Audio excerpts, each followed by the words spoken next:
అన్నం వండుకునేటప్పుడు అయితే బియ్యం అయితే ఒకసారి అయితే చెక్ చేసుకోండి, ఎందుకంటే ఇందులో కొంచెం ప్లాస్టిక్ బియ్యం అయితే వస్తున్నాయి.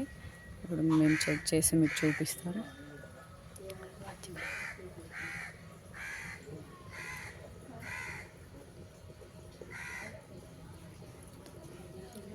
చూడండి,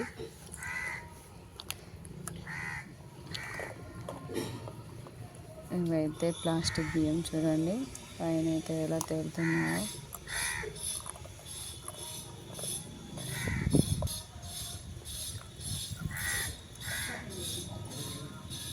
ఇవైతే మంచి బియ్యం. చూడండి వేయగానే అడుక్కైతే వెళ్ళిపోయినాయి. ఇవైతే ప్లాస్టిక్ బియ్యం కాబట్టి పైన ఉన్నాయి, అందుకే బీ కేర్ఫుల్. అన్నం వండేటప్పుడు అయితే ఒకసారి బియ్యం అయితే చెక్ చేసుకొని వండుకోండి. లైక్ కొట్టండి, సబ్స్క్రైబ్ చేసుకోండి.